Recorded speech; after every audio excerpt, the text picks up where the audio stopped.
Picture this, 1987, a Dodge dealership showroom. A red Daytona Shelby Z sits under spotlights, its wedge-shaped body looking like it escaped from a wind tunnel. On the door, in script lettering, Carroll Shelby. Yes, that Carroll Shelby.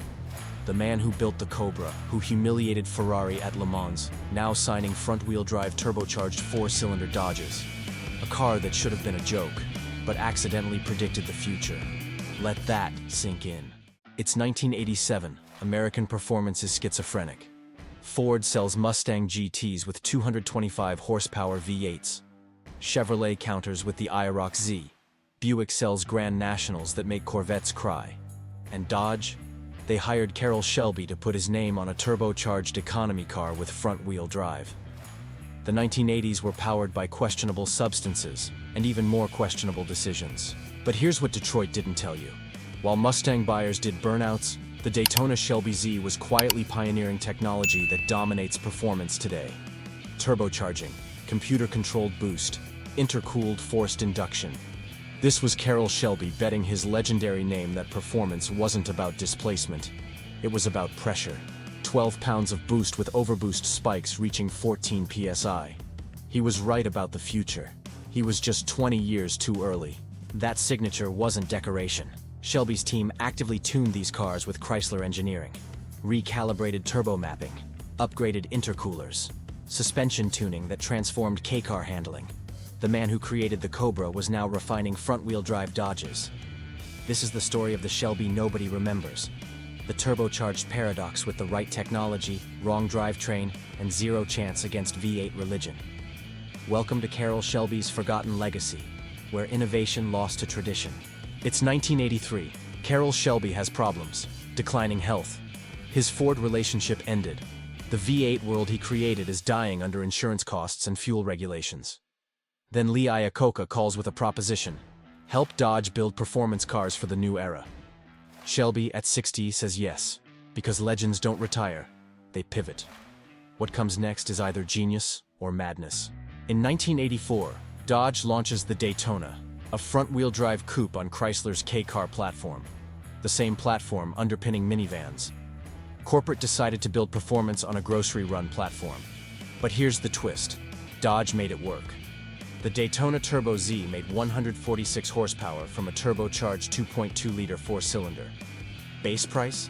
$11,000. That's half what a Corvette cost. Dodge wanted more. They gave Shelby real development authority in 1986. His team extracted every horsepower from Chrysler's foundation. Recalibrated boost curves, upgraded intercoolers, suspension tuning that sharpened handling.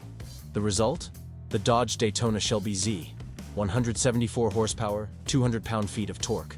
Still front-wheel drive. Still not earth-shattering, but significantly quicker than economy cars. And that was the point Shelby was making. Let's talk about that engine, because this is where the vision lived. The 2.2-liter Turbo 2 was transformed into something genuinely quick. Garrett T03 turbocharger, air-to-air intercooler, multi-point fuel injection, computer-controlled boost, sophisticated for 1987. Peak torque arrived early, 200 pound-feet by 3,000 RPM. 0 to 60 in 7 to 7.8 seconds. A Mustang GT did it in 6, but cost more. The Shelby Z wasn't trying to be faster. It was trying to be smarter. And yet, Dodge didn't realize they were creating a brilliant car in a decade that didn't want brilliance. But here's where reality hits. Physics doesn't care about Carroll Shelby's resume. 174 horsepower through front wheels, which also steer, creates interesting problems. Significant torque, steer. Road tests documented the steering wheel tugging under acceleration. Floor the throttle, and the Shelby Z lunged forward while fighting your inputs. Fast for a four-cylinder, but fast requiring constant correction. This wasn't a flaw in the engineering. It was a limitation of the era. Power went through a Getrag 5-speed manual or a 3-speed automatic nobody ordered. The manual was the only choice. Short throw shifter. Gear ratios optimized for turbocharged torque. It handled the boost and let you exploit the turbo's characteristics. The problem? Most American buyers in 1987 didn't want to exploit a four-cylinder, no matter how clever the engineering was. Let that marinate. Carroll Shelby, who defined American performance with the Cobra, is now engineering front-wheel drive Dodges. The man who made Ford legendary is tuning boost curves on K-car derivatives. He's working between hospital visits, still believing turbocharging is the future. In 1965, this future would have seemed impossible. The Daytona was distinctive, for better or worse. That wedge nose? Wind tunnel tested.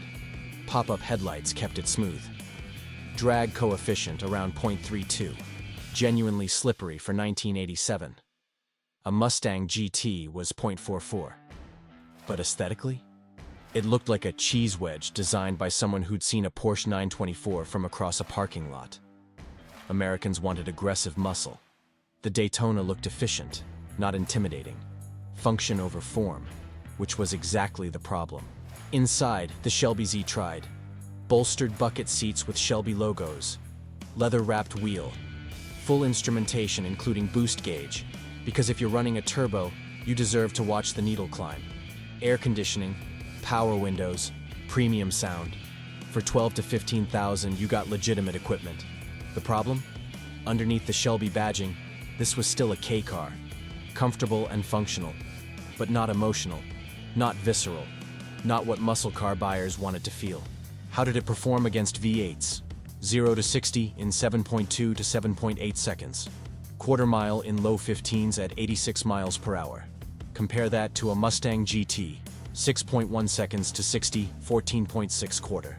The Mustang was definitively quicker by a full second. But here's the context. The Shelby Z got 24 mpg highway. The Mustang, 17. The Dodge was economical. The problem? Americans didn't want economical. They wanted V8 noise and tire smoke. Numbers weren't the point. Technology was. But nobody cared. Let's talk dollars. The Shelby Z stickered around 12,700 base, 14 to 15,000 equipped. Mustang GT, 13,000 base, 15,000 optioned. iroc-z, 14,500 base, 17 equipped. Grand National, 17 to 18,000. The Shelby Z was competitively priced. On paper, it made sense. The problem? Nobody cross-shopped Turbo 4s against V8s. Different buyers, different priorities, different religions. Why did the Shelby Z die before it lived? Start with the drivetrain prejudice. In 1987, front-wheel drive signaled economy car to American buyers. Performance buyers wanted rear-wheel drive. That cultural bias wasn't negotiable. The Shelby name on the door couldn't overcome what the chassis represented. Dodge was asking muscle car buyers to embrace technology. But culture moves slower than engineering. Let's settle this with numbers. Shelby Z, 174 horsepower, 200 pound-feet, front-wheel drive, Turbo 4, 5-speed, 2,700 pounds. Mustang GT, 225 horses, 300 pound-feet, rear-wheel drive, V8, 2,900 pounds. The GT was consistently 1 to 1.5 seconds quicker, but the Shelby Z made peak boost by 3,000 RPM, feeling more responsive in short bursts than numbers suggested. This wasn't a drag car, it was a preview.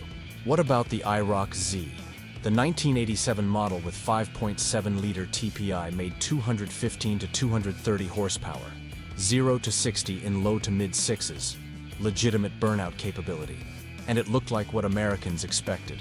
The iroc-z was faster, louder, culturally relevant. One became bedroom posters, the other became a footnote.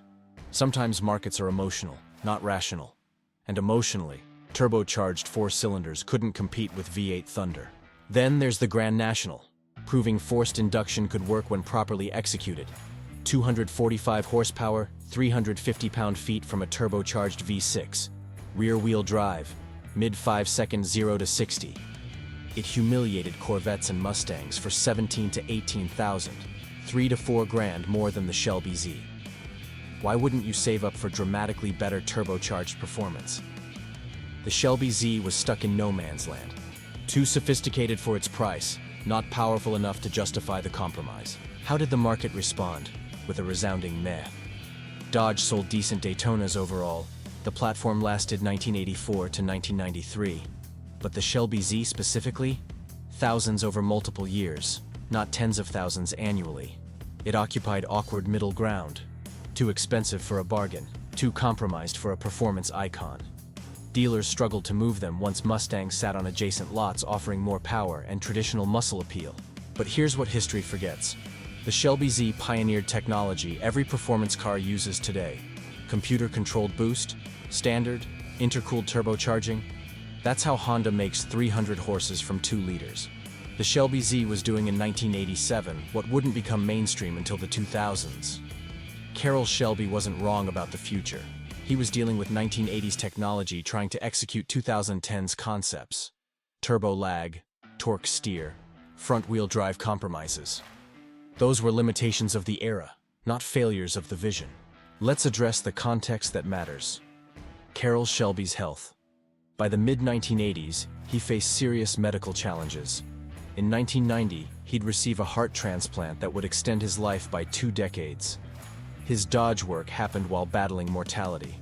He was in his 60s, dealing with health crises, working between hospital stays, still tuning boost curves. That's not phoning it in. That's a legend genuinely believing in what he was building. Still betting on technology when his body was failing. Think about that. The man who beat Ferrari at Le Mans, spending his final competitive years trying to convince America that front-wheel drive turbos could be quick.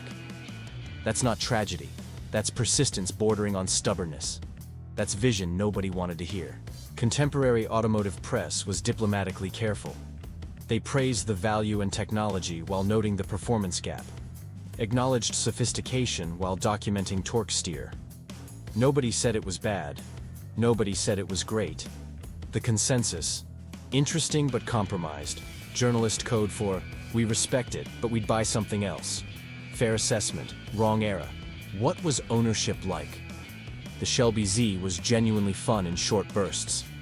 That turbo surge when boost came on. Quick acceleration through first and second. Then reality. Documented torque steer requiring constant correction. Reliability issues plaguing early turbo Dodges. Head gaskets, turbo failures, electrical problems from the Chrysler parts bin. It was reasonably quick when it worked, requiring patience, maintenance knowledge, and acceptance that you'd bought technology ahead of its time. Where does the Shelby Z fit in American culture? It doesn't, and that's the point. While Mustang GTs became icons, while iroc-z's defined Miami Vice aesthetics, the Shelby Z was forgotten. No movies, no posters, no inspired enthusiasts. It was the answer to a question nobody asked. What if Carroll Shelby pioneered front-wheel drive turbo technology? The silence was deafening. It violated unwritten rules. Thou shalt have more than 4 cylinders. Thou shalt spin the rear wheels. What's a Shelby Z worth today? $5,000 to $15,000 depending on condition. Clean examples might reach 12 to 15. Most trade for 7 to 10. That's used economy car money for Carroll Shelby's signature. A 1987 Mustang GT, 15 to 25,000. Grand National, 30 to 40 and climbing. The market has spoken clearly. Front-wheel drive turbo Dodges command minimal collector interest, even with a legendary name. There is a small but dedicated Shelby Z community. They modify turbo systems, swap modern engine management, address torque steer with upgraded suspension. Some build genuinely quick machines that surprise modern sport compacts. Why? Because there's appeal in the underdog, the car everyone dismissed, proving doubters wrong 3 decades later. These aren't valuable cars, but they're historically interesting, and sometimes interesting matters more than valuable. Here's what Detroit learned, even if they never admitted it publicly. Turbocharging works on small engines. Computer management is essential. Intercooling matters. Front-wheel drive has real limitations but can be managed with proper engineering. Every lesson from the Turbo 2 informed later projects. When Dodge built the Neon SRT4 in the 2000s, engineers who'd studied Shelby's 1980s work influenced development. Second time around, they got it right. The Daytona wasn't Shelby's last Dodge work. The Viper carried some of his early input, though final engineering was Dodge's team. When he returned to Ford for the modern GT500, he brought lessons from the Dodge years. Willingness to embrace technology. Understanding that sophistication mattered alongside raw power. Knowledge that sometimes you work with imperfect tools during impossible eras. Carroll Shelby died in 2012 at 89, having spent 6 decades pushing American performance forward. Imagine an alternate timeline where the Shelby Z succeeded, where Americans embraced turbocharged technology in the 1980s instead of waiting until the 2010s. By the 1990s, refined turbocharged Dodges with 300 horses. By the 2000s, sophisticated forced induction dominance years before the WRX arrived. That timeline didn't happen. America wasn't ready culturally. Technology wasn't mature mechanically. But it's fascinating to consider what Carroll Shelby could have built if the market had given turbo front-wheel drive a genuine chance. Here's the final irony. Drive any new performance car today, and you're experiencing what the Shelby Z pioneered. Turbocharged 4 cylinders? That's a Mustang EcoBoost making 310 horses. Computer-controlled boost? Every modern car. The Golf GTI, Civic Type R, WRX, all spiritual descendants proving Carroll Shelby's 1987 bet was directionally correct. The turbo lag is gone. The torque steer is managed through electronics. The refinement is there. Everything the Shelby Z tried to be, modern performance cars accomplish routinely. The market just took 30 years to accept it. Let's bring this full circle with numbers that matter. In 1987, Dodge sold 174 turbocharged horses in front-wheel drive for $14,500. In 2024, Honda sells 306 horses in a Civic Type R for $45,000, roughly equivalent after inflation. The difference? Today, nobody questions turbocharged front-wheel drive 4s. In 1987, that was heresy. The Shelby Z was asking buyers to embrace what took another generation to accept. Culture moves slower than technology. What's the legacy? It proved Shelby wasn't just a V8 specialist. It proved he understood performance engineering at a fundamental level, getting the most from available power regardless of configuration. It proved being directionally correct isn't enough if you're too early and technology isn't ready. And it proved 1980s America wasn't ready to abandon tradition, even when innovation offered a different path. The Shelby Z failed commercially. It disappeared culturally. But it succeeded as a technological stepping stone, pioneering forced induction approaches that every performance car uses today. That's not failure. That's prophecy nobody wanted to hear. Today, you can buy a Shelby Z for $7,000 to $10,000, a real Carroll Shelby car with his signature engineering vision for used economy money. Mustang GTs are climbing in value. iroc-z is appreciating slowly. Grand Nationals are legitimate investments. The Shelby Z? Still trading near the bottom. But forgotten cars stay affordable for the right people. People who appreciate technological significance over collector status. Engineering innovation over cultural cachet. The car that was directionally correct about the future. If that's you, the Daytona Shelby Z is waiting. Nobody remembers it. Few want it. Which means you can own Carroll Shelby's turbocharged experiment for less than a used Civic costs. Some cars fail because they're bad. Others fail because they're early. The Shelby Z? It failed because it was prophetic. This is Car Chronicles, where we tell stories Detroit wants forgotten. Like how Carroll Shelby built front-wheel drive turbo Dodges that were directionally correct, but 20 years too early. How a legend pioneered technology the market rejected, technology that became the future anyway. What Detroit dismissed in 1987 became gospel by 2024. But nobody remembers who tried first. If you enjoyed watching innovation lose to tradition, then win anyway 3 decades later. Hit subscribe. Next time, another forgotten 1980s performance car with brilliant ideas and terrible timing. See you next time.